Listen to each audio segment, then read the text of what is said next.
Hello Virgo! Welcome dito sa aking channel, Kapalaran 888. Welcome Virgo. Alamin natin kung anong messages, vibration, gabay energy para sa inyong lahat. February 2024, general reading. So I hope na makuha nyo kung ano ang sinasabi ng baraha sa inyo for this month. So general reading siya, Virgo. So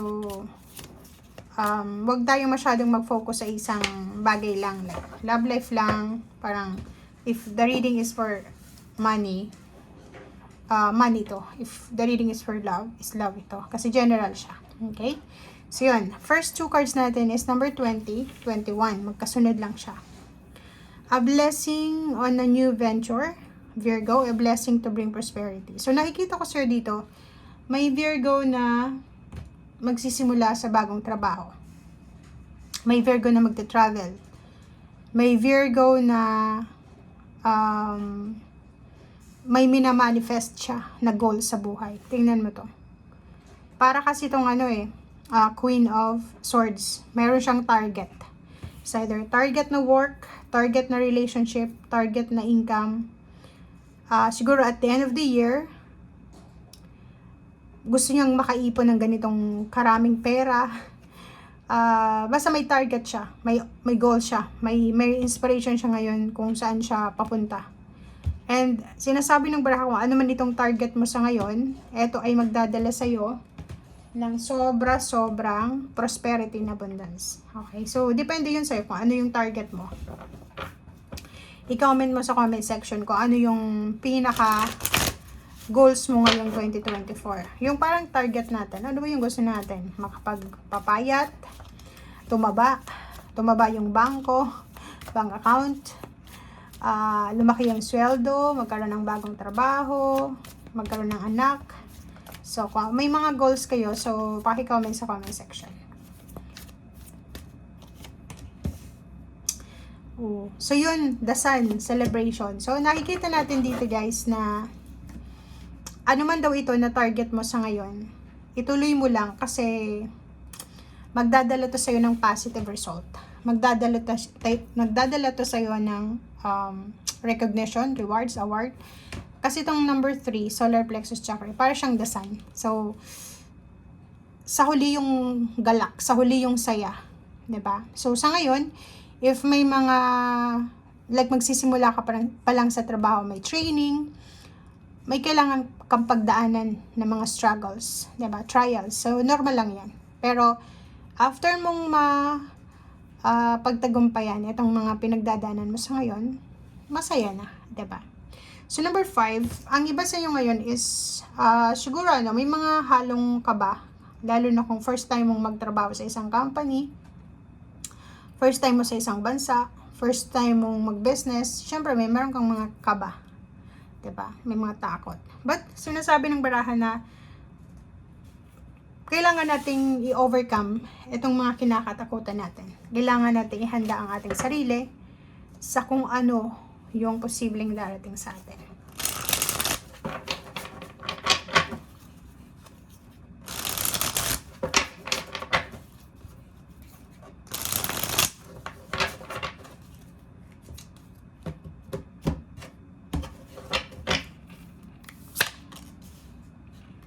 Sabi ko na eh.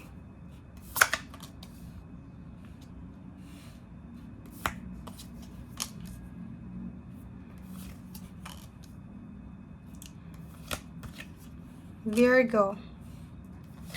Ang ganda-ganda ng baraha mo, Virgo. Nandito lahat. Comment down below. Alam ko makaka-resonate kayo. Ito yung focus mo ngayon. Ito yung new venture na target mo. Gusto mong makuha to eh. 'Di ba? May minamanifest kang trabaho.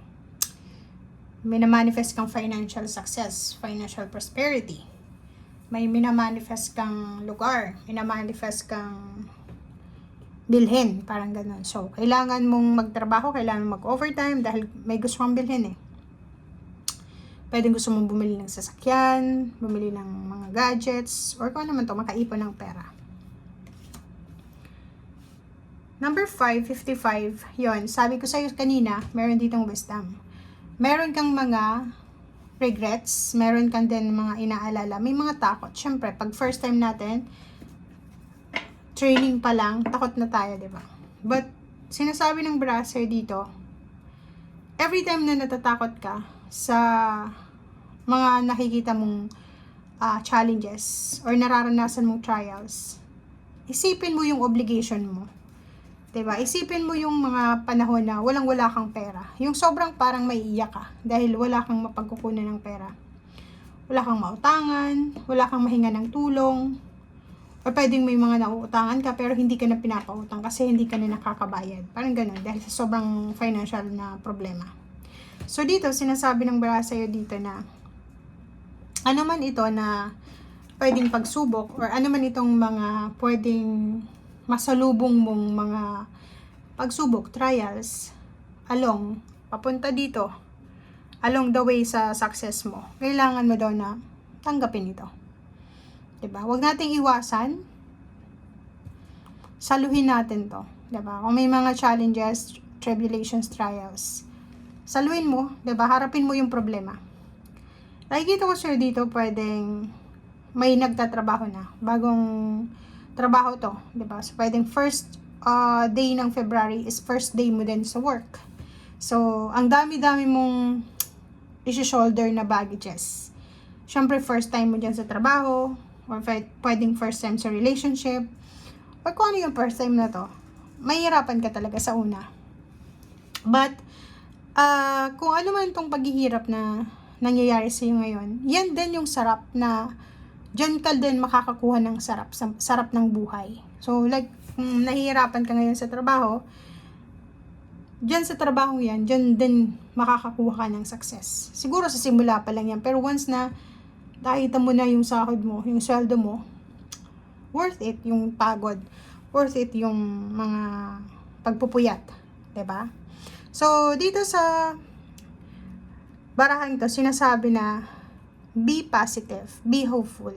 Kung gusto mong maging maayos ang buhay mo, kung gusto mong maging masaya, kung gusto mong maging tahimik ang buhay mo, kung gusto mong maging malaya sa usaping financial, emotional, and kung gusto mong makuha kung ano yung ninanais mo, kung anong wini-wish mo, pinagpipray mo, pasensya, dagdagan mo pa yung kasipagan mo, huwag kang mawala ng pag-asa. If nasa ibang bansa ka ngayon, kararating mo lang, homesickness ang kalaban mo dyan. So, gamitin mo yung resources mo, gamitin mo mga social media accounts ka, na pwede kang makatawag sa pamilya mo para maiwasan yung homesickness, parang ganun.